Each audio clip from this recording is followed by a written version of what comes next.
noite, irmãos. Tem reparado que de vez em quando isso vai aumentando os desafios para a gente, né? E dessa vez eu senti um grande desafio no que ele pediu, porque ele me mandou apenas um versículo. Ele falou: quero que você pregue sobre esse versículo. E quanto mais eu medito no versículo, mais ele expande na minha mente. Eu falei: mas é muito difícil amarrar esse versículo em algum local, né? E eu consegui fazer isso somente hoje de manhã. Tudo em cima da hora, né? Então eu queria convidar os irmãos. Hoje nós vamos falar nessa noite sobre um solitário em busca de companhia, né? O texto base nosso está em Lucas 23, 43. Tá? Queria pedir aos irmãos para deixar a Bíblia aberta em Lucas, porque ao contrário da última vez, que nós ficamos passeando muito pela Bíblia, nós vamos concentrar muito nessa noite em Lucas, tá? E parece que temos 2 textos que não estão em Lucas. Os demais, todos que nós vamos comentar nessa noite, está no livro de Lucas. Lucas 23, 43.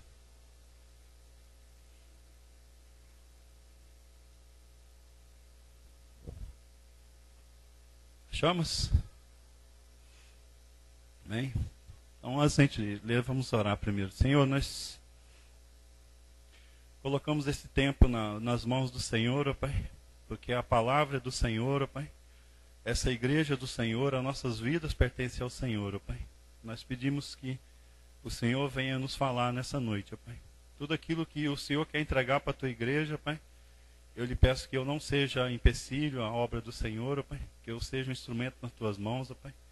E eu peço que o teu Espírito Santo use a minha vida, Pai, para falar, que o teu Espírito Santo fale à tua igreja, Pai. E que cada um de nós aqui, e eu me incluo no meio de todos, ó Pai, sejamos aqueles que aprendemos do Senhor nessa noite, ó Pai. Em nome de Jesus nós dizemos que o nosso coração tem sido transformado pelo Senhor em uma terra fértil, ó Pai.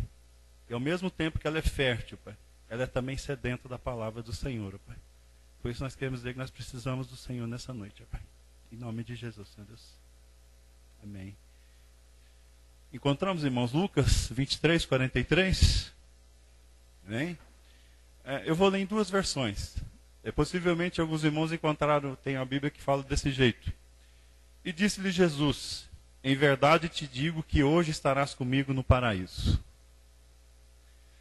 De repente o irmão tem outra versão que fala assim: Jesus lhes respondeu: eu lhe garanto, hoje você estará comigo no paraíso. Então possivelmente tem essas 2 versões, ou alguma outra bem parecida com isso, né? Jesus falou isso respondendo a uma das pessoas que estavam crucificadas do lado dele. E se você começar a pensar nesse rapaz que estava do lado dele, você vai falar: esse cara é o cara mais sortudo que já viveu na terra. Porque na hora que a vida dele estava acabada, ele poderia dar um infarto, né? Na hora que estavam pregando ele na cruz, ele dá um infarto e morrer antes de ser crucificado. Mas ele viveu. Ele poderia ser crucificado ao lado de qualquer pessoa, ele foi crucificado do lado de Jesus. Ele ainda teve sabedoria de conversar com Jesus, um coração para conversar com Jesus. E ele falou: a minha vida está acabada, já era, estou só esperando a morte chegar. Ele ouve de Jesus: olha, eu lhe garanto, hoje você está comigo no paraíso. Rapaz, você pegar uma notícia dessa, o que você pensa? Você deve ficar assim: chega, a morte chega, está demorando, eu estou morrer e essa morte não chega, porque não tem mais, né? Você está esperando a morte chegar e você tem a promessa: ó, assim que você morrer, você está comigo no paraíso. Então, obviamente você quer logo a morte chegue de uma vez, né? Vamos para os finalmente, né? E eu pensei: esse cara, ele foi a sorte maior que ele ganhou na Mega Sena. Pensou se ele não fosse um cara muito sortudo, se ele estivesse lá pendurado, um parente dele chegasse e falasse: olha, meu parente, o teu bilhete foi premiado. Você ficou milionário. Pena que você está na cruz, né? Deixa que eu gasto. Mas muito pelo contrário, ele tirou a sorte grande. Ele foi para a glória, né? Então eu estava meditando nisso, nessa passagem que o Wilson ensinou para mim, e falei: o que nós podemos aprender disso? O que nós podemos aprender nessa passagem, né? E eu tenho entendido que a melhor maneira de compreendermos um texto lendo, fazendo perguntas. Não simplesmente ler. Você começa a ler e começa a fazer pergunta para o texto. Né? O que esse texto quer me falar? Onde ele quer chegar com isso? Né? Diante dessa leitura, né, ao longo dessa leitura, você começa, na verdade, não somente a ler o texto. Você começa a procurar perguntas, respostas nesse texto. E quanto mais perguntas você faz, mais respostas você acha, mais você entende o texto. Então, pensando nisso, eu fiz algumas perguntas para mim começar a procurar essas respostas. Primeira pergunta: Jesus tinha conhecimento de todo o plano de Deus para a vida dele? Ele sabia que ele ia nascer, todo o processo, até a morte dele, ressurreição, tudo direitinho? Depois, Jesus sabia que ele seria crucificado? Depois, por que Jesus não foi crucificado sozinho? Já que o plano era de Deus, o propósito era de Deus, por que ele teve que ser crucificado com mais dois? E justamente porque mais dois. Tá? Por que Jesus foi crucificado com dois criminosos? Né? E em Lucas 23, 39, se os irmãos verem, vocês vão encontrar na versão de vocês um dos criminosos que ali estavam. Outra versão vai falar malfeitores. Então está testificado aí que eram criminosos ou malfeitores. Né? E outra pergunta: por que Jesus ficou no centro? Você coloca Jesus no centro, parecia que ele era o líder do bando. Né? Prendemos uma quadrilha, o líder está no meio. Esse cara aqui, o líder do bando, está crucificado no meio do bando. Né? E eu fiquei meditando, mas o que Deus quer ensinar para nós com uma coisa dessa? E o filho dele crucificado no meio de duas pessoas, né? Essas pessoas reconhecidas na sociedade como pessoas que eram criminosas. Né? Bom, se a primeira pergunta, né? Jesus sabia do plano, essa aí, para achar a resposta dela, você tem que ler os 4 evangelhos. Né? Se os irmãos estiverem dispostos, chega em casa, começa a ler Mateus até final de João. Você vai perceber que o plano de Deus de Jesus ia se revelando. Jesus não nasceu sabendo de tudo. Deus foi revelando aos poucos. Jesus sabia, eu sou filho de Deus. Deus tem um plano. Eu estou aqui porque o meu pai tem uma direção para mim. Mas a cada dia Deus ia mostrando para Jesus o que ele queria. E Jesus ia seguindo. Daí, essa vida de Jesus de constante oração. Você lê os evangelhos, você vai encontrar sempre, e afastou-se para orar, e levantou-se pela madrugada para orar. Sempre Jesus estava orando. Por quê? Ele queria saber o plano de Deus. Onde o Senhor quer que eu chegue? O que eu tenho que fazer a cada dia? E Deus ia revelando e Jesus ia seguindo. Então o plano de Deus para Jesus foi sendo revelado. Tudo que ele deveria fazer, Deus foi mostrando para ele. Daí, quando nós vemos lá, em Hebreus, quando fala que Jesus obedeceu em tudo. A cada dia ele falava: pai, o que eu tenho que fazer? E Deus mostrava para ele e ele obedecia. Né? Mas a outra pergunta: Jesus sabia que ele ia ser crucificado? Se vocês voltem, por favor, a Bíblia um pouquinho, em Lucas 18, 31. Só um detalhe, o microfone está cortando o som? Tá? Eu vou trocar. Peraí.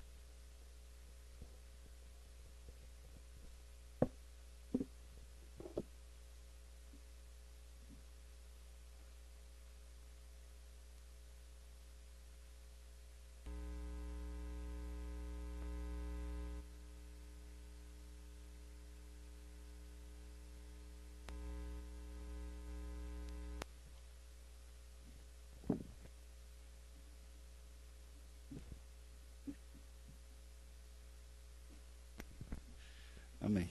Agora fica melhor, né? É a lei de Murphy. Monte de microfone, eu fui logo no mais difícil. Né?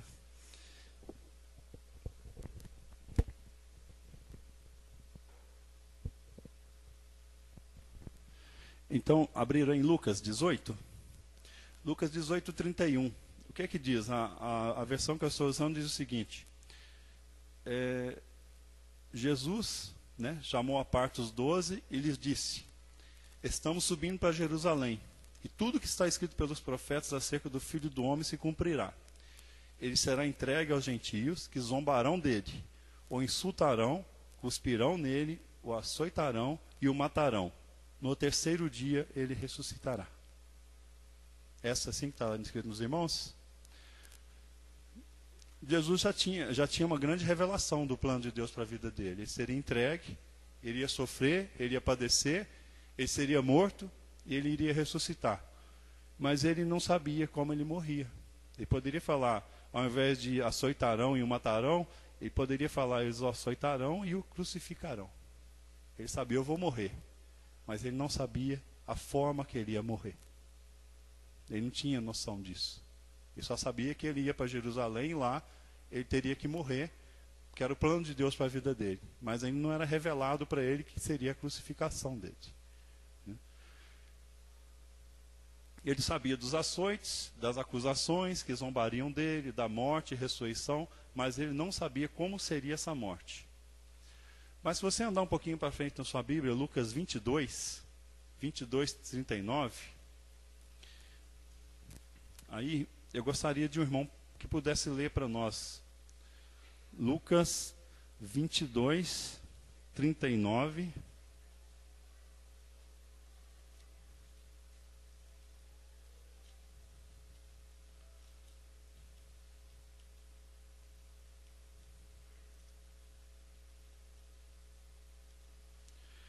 Lucas 22, 39 a 46. Alguém poderia ler para a gente?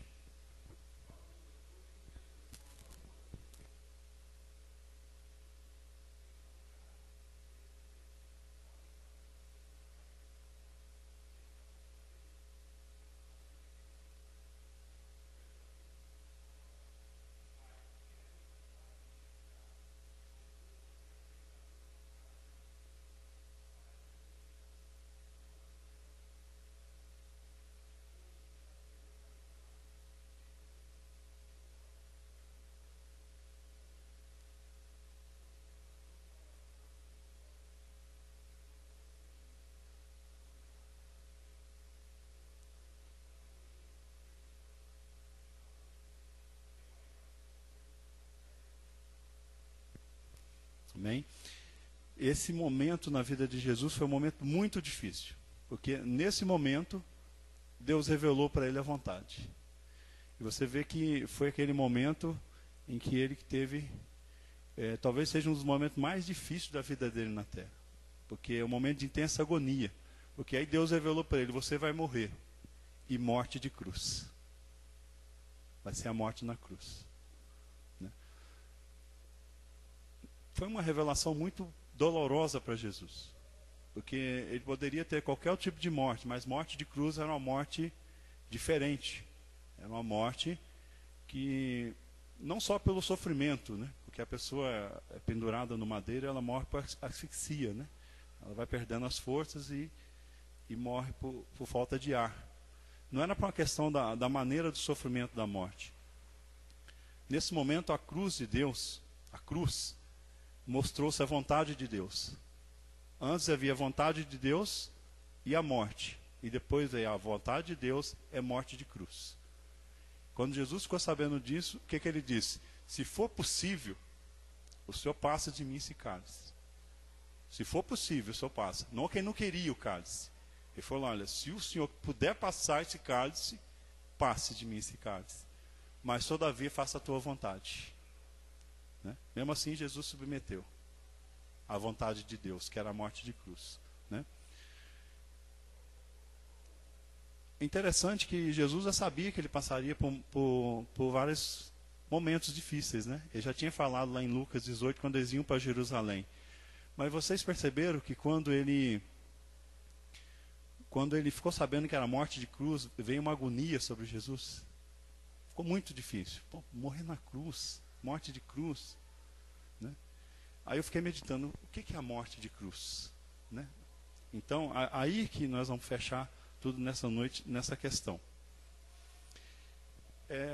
um dos textos que nós vamos fugir nessa noite de Lucas, está em Deuteronômio 21, 22 e 23. Deuteronômio 21, 22 e 23. Mas deixa Lucas aberto lá que nós vamos precisar de Lucas. Tá? Quando Deus falou para Jesus, olha, você vai morrer com morte de cruz. Jesus teve uma agonia, falou, Pai, passa de mim esse cálice, mas faça a tua vontade.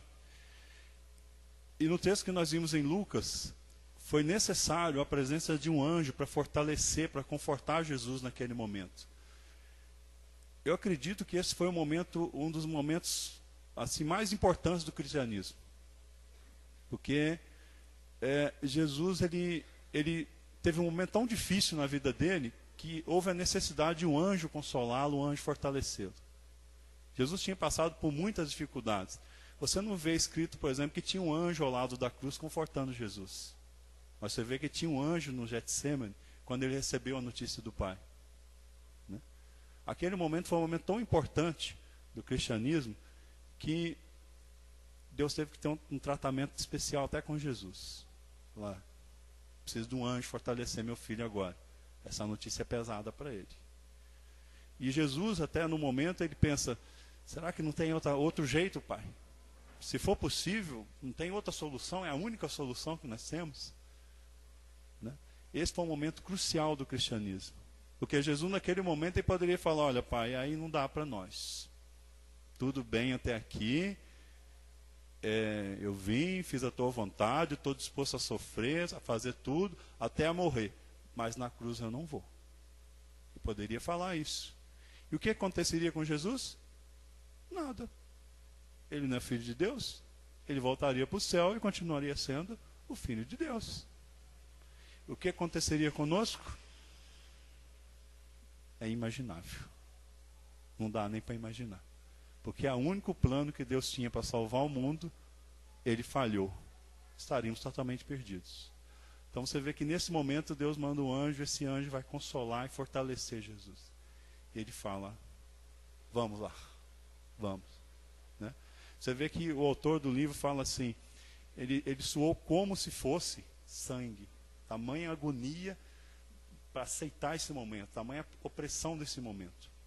Aí se você olhar em Deuteronômio, os irmãos já abriram, Deuteronômio 21, 23, você vê por que Jesus passou por esse momento. Ah, Jesus, você vai para a cruz. E na lei judaica, em Deuteronômio, diz o seguinte, se um homem culpado de um crime, que merece a morte, for morto e pendurado no madeiro, não deixe o corpo no madeiro durante a noite. Enterre-no naquele mesmo dia, porque qualquer que for pendurado no madeiro está debaixo da maldição de Deus. Veja você, Jesus é o Filho de Deus. Veio ao mundo para nos salvar e de repente Deus falou, olha, você vai ter que ser uma maldição. Sobre você vai ter uma maldição. Dá para a gente perceber esse momento? Quando um ser santo, puro, que nunca pecou, que veio ao mundo para entregar a vida por aqueles que pecavam, e de repente fala para ele, olha, você vai ser, sobre ti vai ter uma maldição.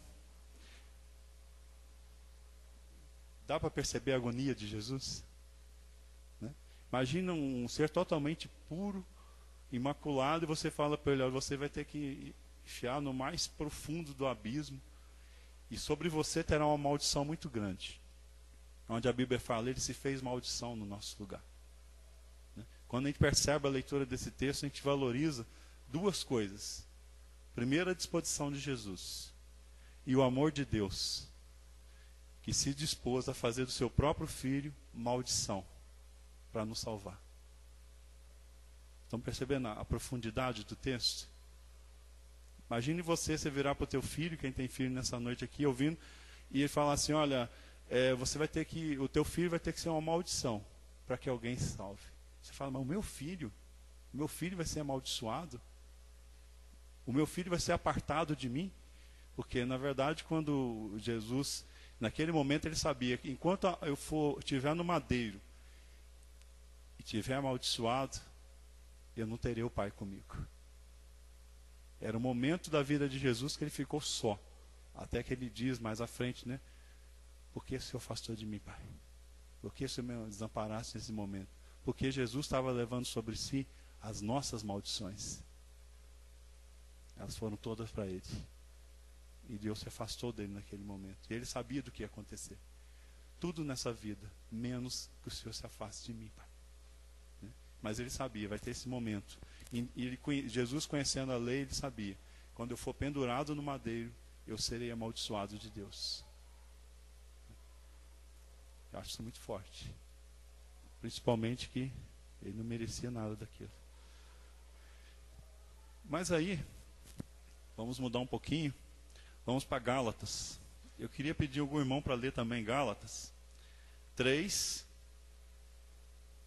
Né? Gálatas lá no Novo Testamento. É outro texto que eu falei que nós iríamos falar fora de Lucas. Gálatas 3,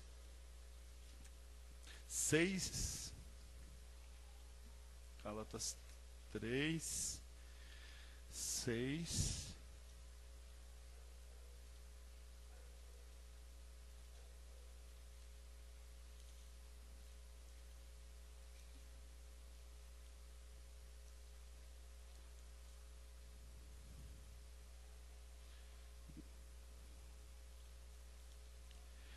Gálatas 3, 6 até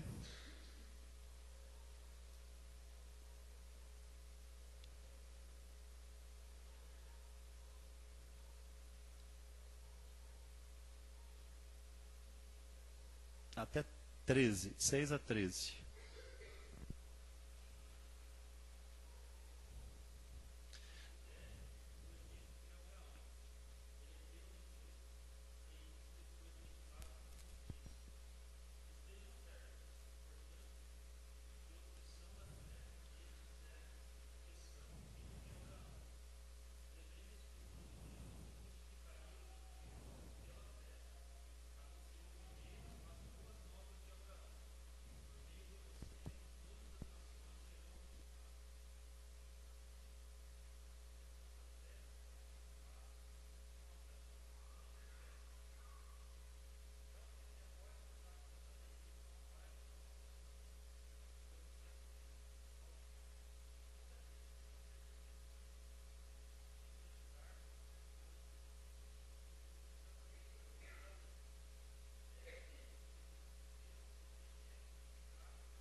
Amém?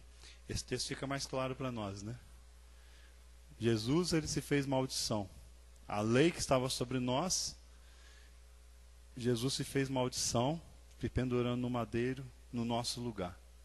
Então, Gálatas é bem claro que fala que Jesus se fez maldição por nós. Nós tínhamos uma dívida com Deus, que era um pecado de morte, né? O nosso lugar já estava determinado. Todo aquele que pecar de morte será pendurado no madeiro. O nosso lugar era no madeiro. Nós já nascemos com um lugarzinho reservado para nós. Onde? O madeiro. O madeiro é lugar de maldição. É lugar de você estar longe de Deus. Então Jesus, ele veio e foi no nosso lugar no madeiro. Ele se colocou no lugar daqueles que deveriam estar lá. Cruz é lugar de pecador. Todo aquele que cometer pecado de morte será pendurado no madeiro. Cruz é lugar de pecador. Pensando nisso, podemos ver a necessidade de duas pessoas com Jesus. Eu estava pensando, por que Jesus não ficou sozinho lá? Porque quem é o centro do relato bíblico? A crucificação de Jesus.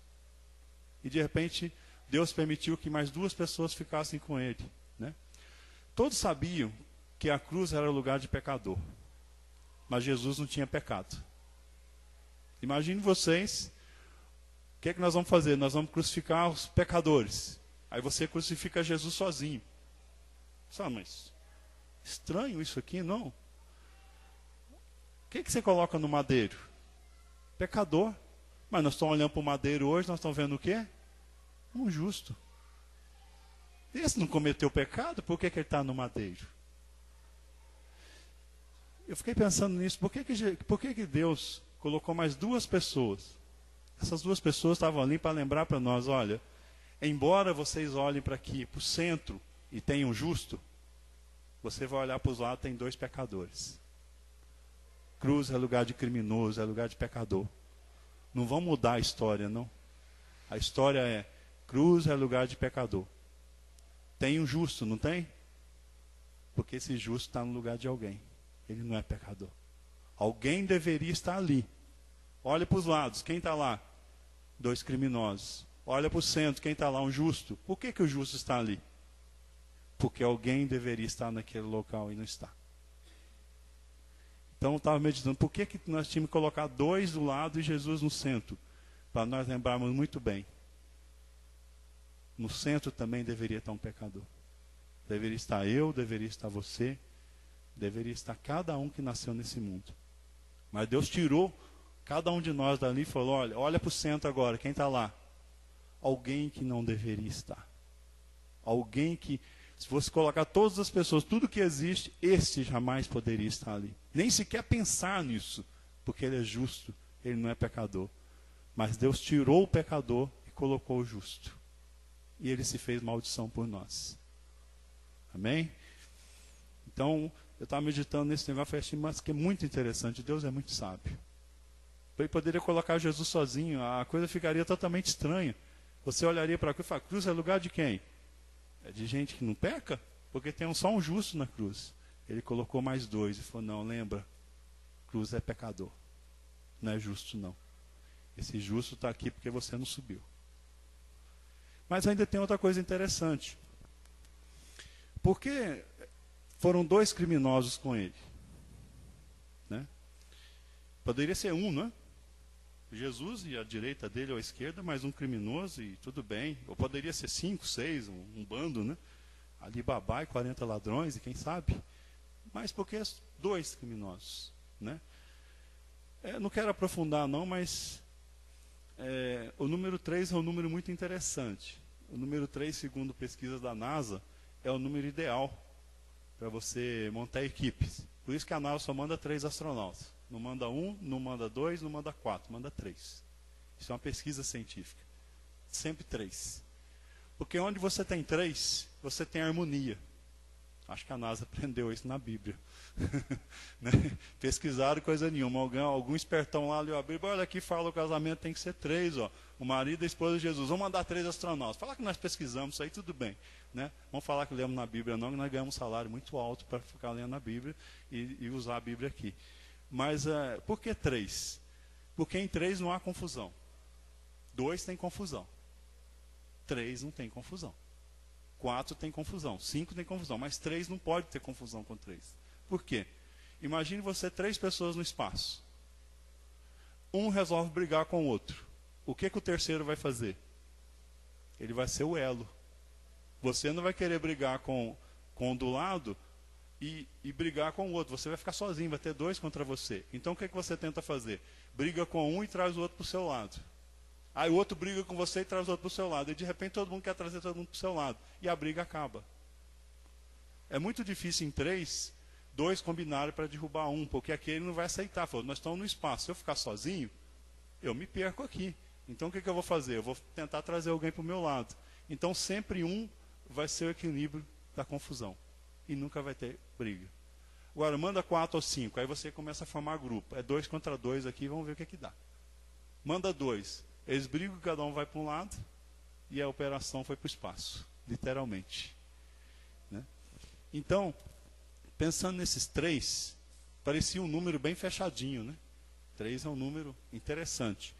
Mas tem outra coisa para esse número 3. Nós poderíamos dizer que Deus é um bom matemático. Certo? Por que 3, né? Não 2? Interessante. Além de nos lembrar que a cruz é lugar de pecador, Deus colocou 2 pecadores ali para nós não esquecermos disso. Né? Ele também nos lembra numericamente que só existe uma maneira de agradá-lo. Qual é essa maneira?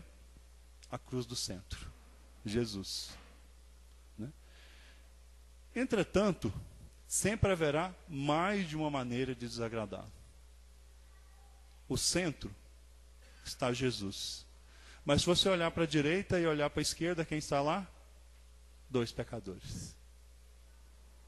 Por que Deus não colocou somente um, Jesus e mais um? Um que estava à direita, então se eu for para a esquerda não tem nada, está vazio. Eu vou sempre na direção de Jesus. Se eu desviar para a esquerda, eu tenho uma cruz, uma maldição. Se eu desviar para a direita, eu tenho outra maldição. Se eu não seguir em direção a Jesus, eu sempre vou seguir para o lugar de criminoso. Não tem escolha. Por isso, Jesus está no centro. Irmão, não vá para a direita, não vá para a esquerda. Porque você sabe, a direita e a esquerda é maldição de morte. Mas se você seguir em frente na direção de Jesus, você tem a graça de Deus. Né? Então, sempre haverá mais de uma maneira para fazermos as coisas do nosso jeito. E todas essas maneiras nos conduzirão à maldição do madeiro. Né? Bom, também podemos dizer que a graça de Deus é única. Ela está no centro. Ela é única.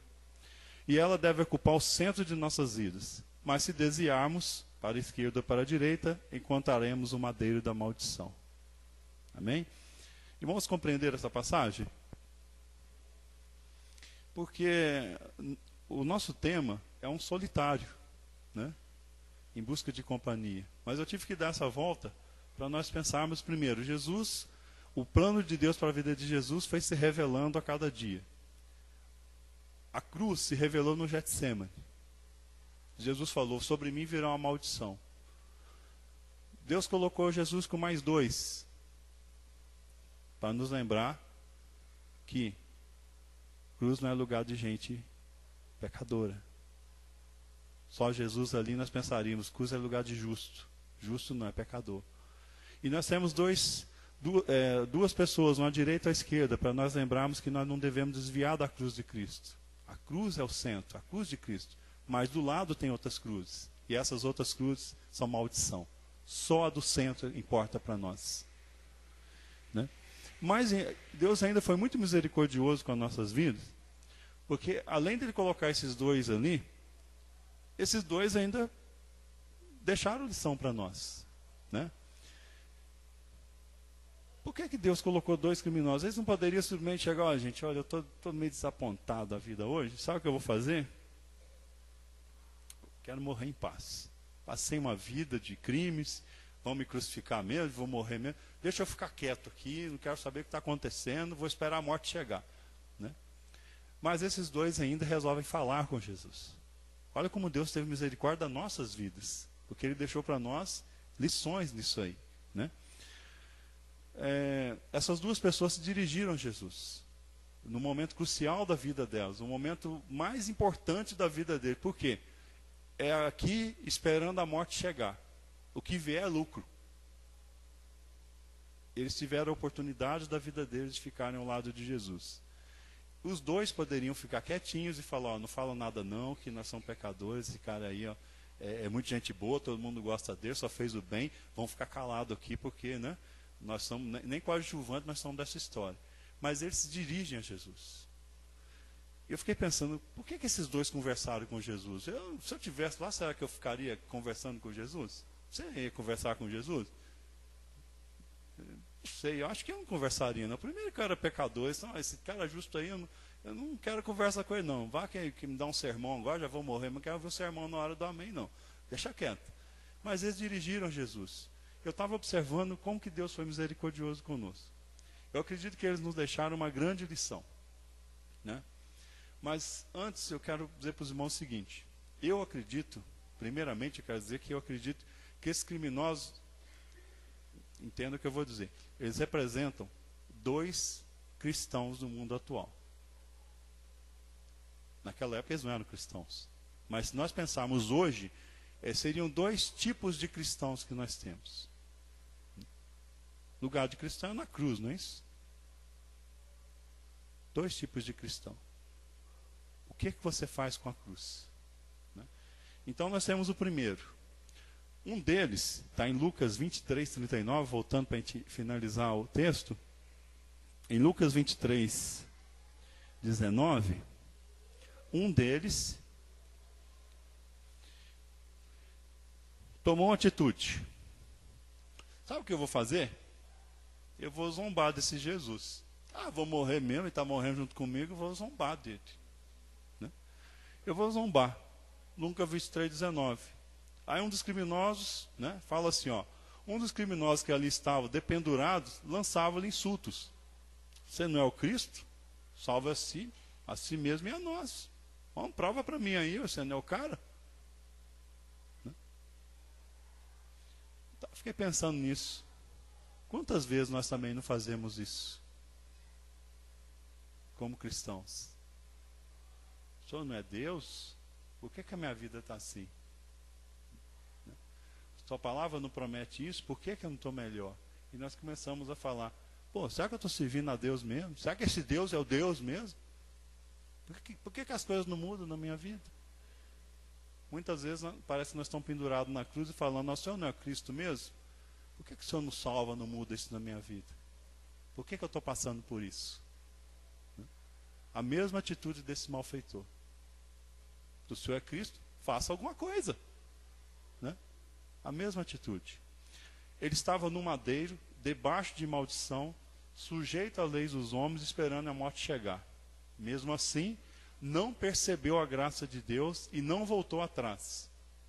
Eu entendo que ele representa muitos cristãos que, mesmo conhecendo o Evangelho, preferem não se submeterem, preferem não obedecer à palavra de Deus, mas ficam ali, de certa forma, esperando a salvação.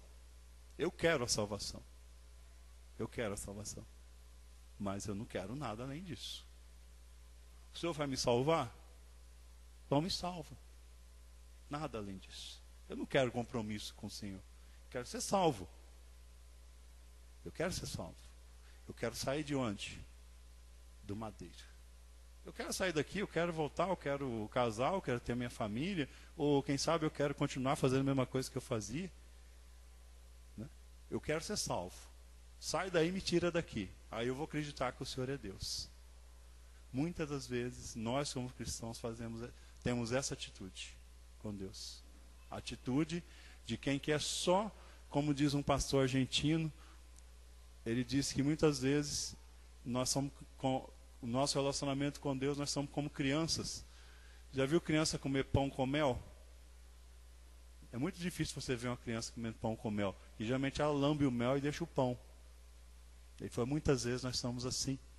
Nós queremos lamber o mel de Cristo, mas não comemos do pão da vida. Nós só queremos o doce do mel. Mas o pão da vida, não, pão é ruim. Que eu comer esse pão? De jeito nenhum. Eu quero só lamber o melzinho, depois eu deixo o pão do lado. Ou seja, desse relacionamento com Deus, eu só quero as coisas boas. Eu só quero o proveito para a minha vida. Eu só quero aquilo que eu julgar para mim ser gostoso, ser agradável. E muitas vezes, como cristão, nós ficamos nessa postura de um coração que zomba de Deus. O Senhor não é Deus? Eu não tenho compromisso com o Senhor? Então o Senhor resolve isso, né? Tem que resolver, ué. Olha a minha vida do jeito que está. O Senhor não é Deus? Eu preciso disso para a minha vida. Por que o Senhor não me dá? Por que o Senhor não me abençoa? E começamos a querer como que zombar de Deus nisso. Mas aí, Deus, por ser muito misericordioso das nossas vidas hoje, colocou do outro lado a outra pessoa, que também simboliza um cristão. Né? Nós fazemos uma simbologia. Por outro lado, nós temos aqueles que por algum motivo, né, se desviaram da graça de Deus e se penduraram no madeiro. Já encontraram isso? É muito comum. Nós somos salvos pela graça de Deus e queremos subir no madeiro. Se eu não fizer nada, a minha vida tem que melhorar, porque agora eu sou crente. Agora eu sou diferente. Eu pertenço a outra classe de pessoas. As pessoas que tem que ser boa. Tem que ser boa porque é crente. Então eu começo a subir no madeiro. Jesus está no centro, no teu lugar. Não, Jesus, deixa que eu vou para a madeira do direito, eu subo lá. Eu vou me pendurar lá, porque lá é o meu lugar, e lá eu vou pagar direitinho tudo que eu devo para o Senhor. Como se fosse simples dessa forma. Então, o outro também está representando um cristão desse jeito, que começa pela graça de Deus, que ouve a mensagem do Evangelho, que fala: Senhor, eu creio na tua salvação. Eu creio que o Senhor, que o teu filho foi enviado e morreu no meu lugar. E imediatamente começa a caminhar com Deus, ele quer tirar Jesus da cruz. Fala: não, desce daí, Jesus. Esse é o meu lugar, eu vou ficar no teu lugar. Eu tenho que pagar isso aí. A conta é minha. Eu pago. Cheio de autojustiça, de legalismo, começa a colocar leis onde não tem leis, começa a trocar a graça de Deus pela lei dos homens. Né? E isso é muito interessante, porque de repente no centro você tem Jesus, que é a graça de Deus, e nós fazemos essa graça virar uma maldição. Né? Quando nós achamos que podemos agradar a Deus, e quem sabe pagar pela salvação. Eu não estou falando que a nossa vida não tem que transformar. Mas olha só, faz muita coisa para Deus, mas não por amar a Deus. Não faz por amor. Né? Faz por ter orgulho para dizer: tudo tem um preço, eu tenho que pagar para a minha salvação. Quem sabe um dia eu vou chegar lá no céu e vou falar: olha, Senhor, estou quite, hein? Minha vida foi perfeita. Jesus indo ou não indo, para mim não fazia a menor diferença. Eu dei conta. E muitas das vezes nós transformamos a nossa vida dessa forma. Não fazemos por amor a Deus. Certo? Alguns exemplos. Eu vou participar desse evento na igreja, porque eu tenho que mostrar que eu estou lá. Precisou de mim, eu estou lá. E eu vou fazer. Todos vão ver que eu estou lá. Pode contar comigo. Mas não é porque eu amo o Senhor. É para ninguém me cobrar. Ninguém vai apontar um dedo e falar: você não ajuda. Eu vou ajudar. Ajuda até mais do que preciso. Não é porque eu amo o Senhor. Não faço por amor a Deus. Eu faço porque as pessoas têm que ver que eu faço alguma coisa. E o princípio de Deus é diferente. Porque eu amo o Senhor, eu sirvo. Porque eu amo o Senhor, eu vou fazer isso. Fazemos por amor. Né? Os irmãos lembram da irmã, eu me esqueci o nome agora, que lá da China, Fernanda. Ela falou um negócio aqui aquele dia no café, que eu fiquei pensando. Ela falou: às vezes nós queremos adorar a Deus, e a Bíblia fala que de todas as línguas, povos e raças, muitos virão adorar o nome do Senhor. Né? E se nós amamos o Senhor, queremos adorar o Senhor, o adorador é aquele que quer buscar o perdido para trazer para ele adorar o Senhor. E não ficar só ele: Senhor, aleluia, glória a Deus, eu estou te adorando. Mas o nosso amor por Deus fala o seguinte: Senhor, o Senhor merece tanto, tanto, que eu preciso de buscar mais gente para adorar o Senhor. O Senhor é tão grande. Nesse sentido que ela falou para a gente. Né? Então, eu compreendo que se nós começarmos a parar de fazer as coisas por amor, fazemos por obrigação. Eu vou à reunião domingo, irmão, sabe por quê? Se eu não for, alguém vai falar que eu não fui. De repente encontro com algum irmão na rua e vai falar assim: olha que legal, a reunião foi tão boa. Você não foi. Aí vão me cobrar, eu vou ter que explicar. E de repente a minha justificativa não é lá grandes coisas. Eu tenho que inventar uma mentira. Né? Mas na verdade eu não queria muito ir. Então eu vou. Eu não vou porque eu amo o Senhor, porque é importante para mim. Eu vou porque eu tenho a obrigação de ir. É tirar a graça de Deus, tirar o amor de Deus e ficar no madeiro. Né? Eu queria pedir o irmão para ler para a gente em Gálatas 3, de 1 a 5.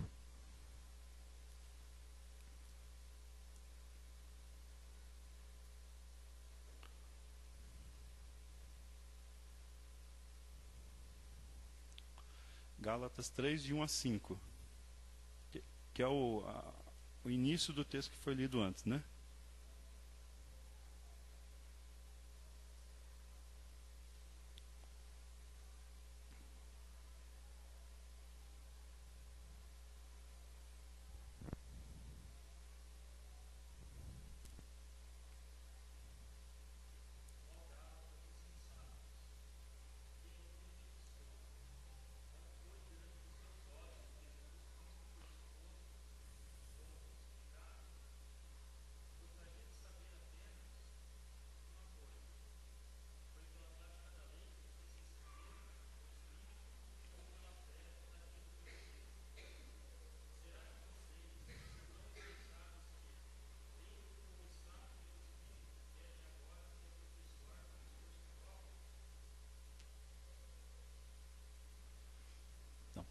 Esse texto de Gálatas reflete isso que eu estou falando, né?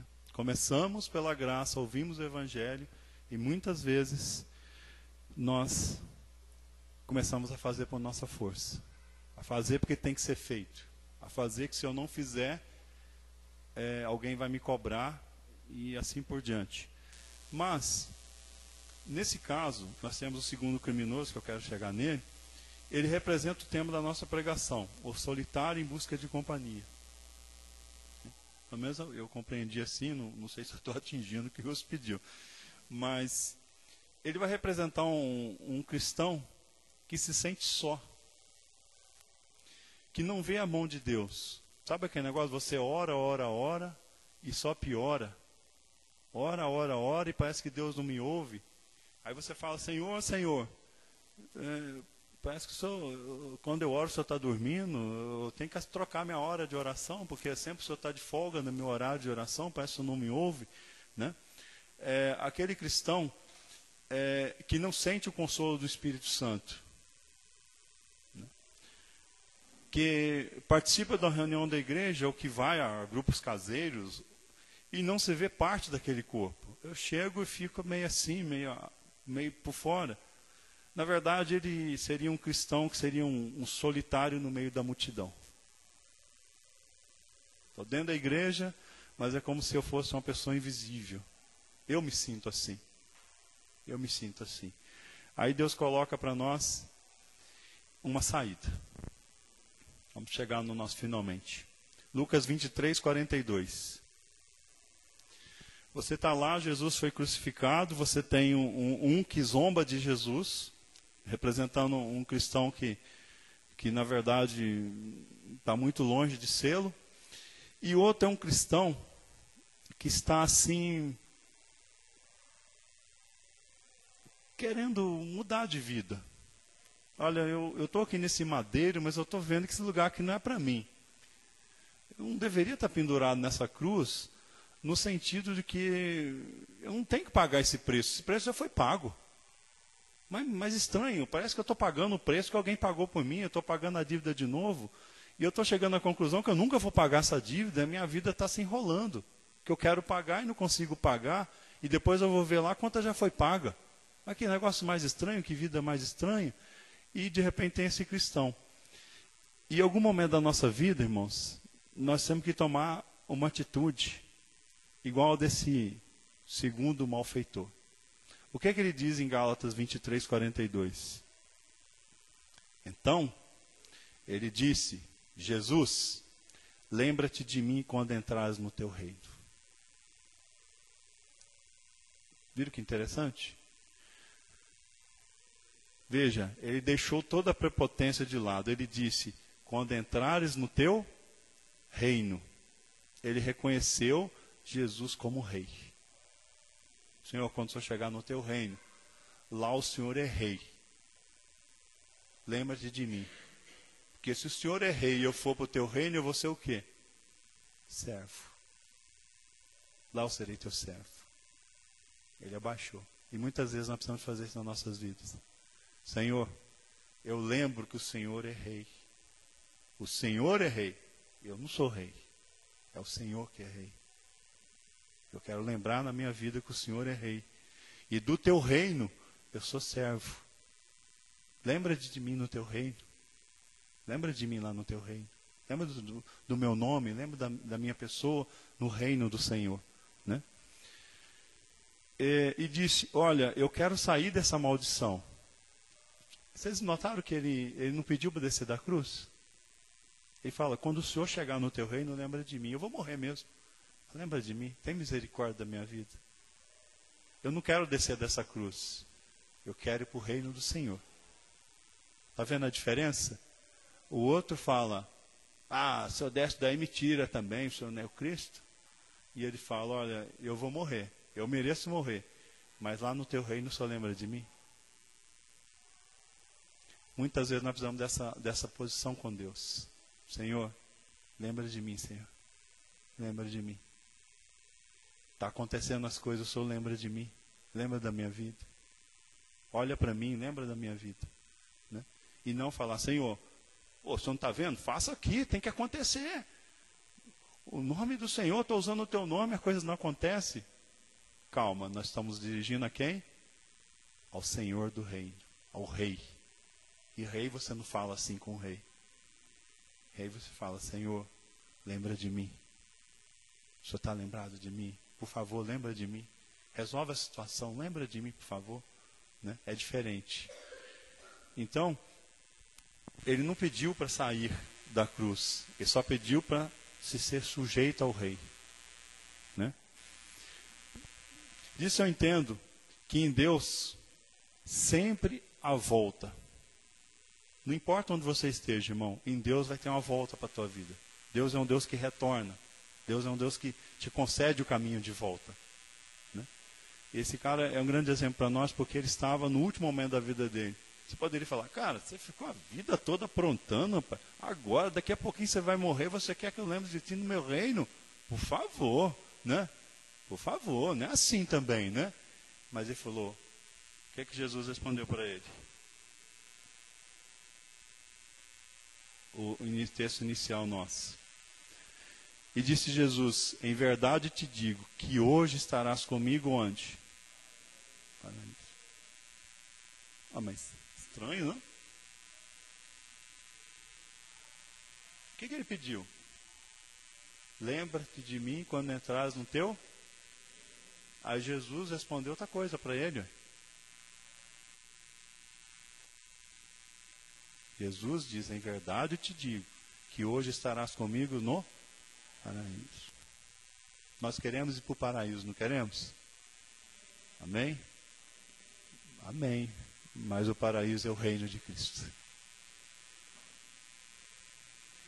O Senhor lembra de mim quando o Senhor for para o teu reino? Eu lembro, eu te levo para o paraíso. Nós queremos ir para o paraíso, mas não queremos ter um reino na nossa vida. Para nós irmos para o paraíso, nós temos que aceitar o reino de Cristo. E o Cristo reinando, só um pode reinar. Se Cristo começar a reinar, nós temos que começar a servir.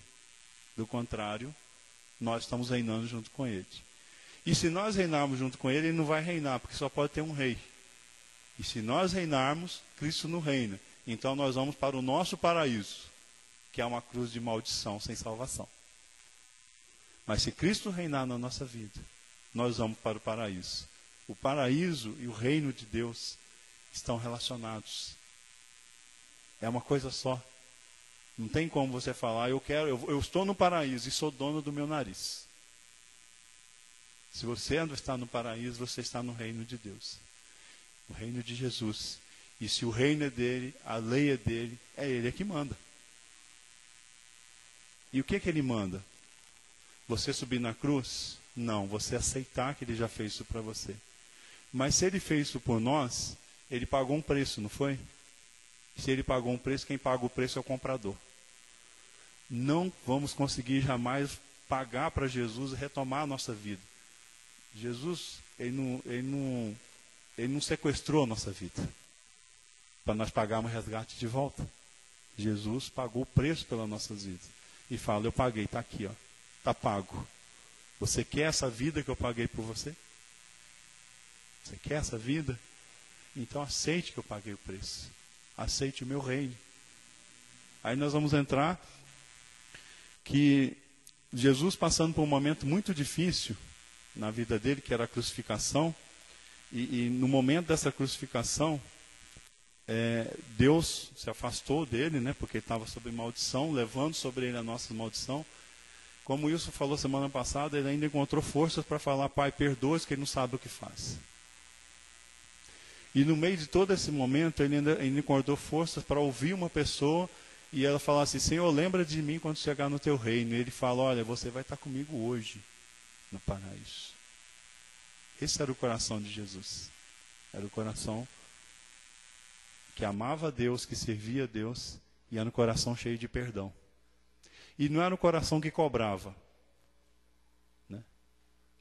Poxa, para que você quer ir para o paraíso agora, cara? Você deveria pensar nisso quando você era mais novo. Agora já era. Não, você vai estar comigo hoje. Porque Deus não vira as costas para um coração arrependido. Amém? Não importa se você é uma criança, não importa se você é um adulto ou um idoso, não importa a idade. Deus não vira as costas para um coração arrependido. Amém? Então, para fechar, Deus está à disposição de todo aquele que se arrepender. De todo aquele que falar, Senhor, eu sou um solitário nessa vida. Eu estou no meio de uma multidão, eu ando no meio da multidão, e hoje em dia é interessante que eu acho que não tem nenhum lugar na Terra que não tem gente. O que mais tem no planeta é gente. Você não consegue mais ficar um minuto tranquilo nesse mundo.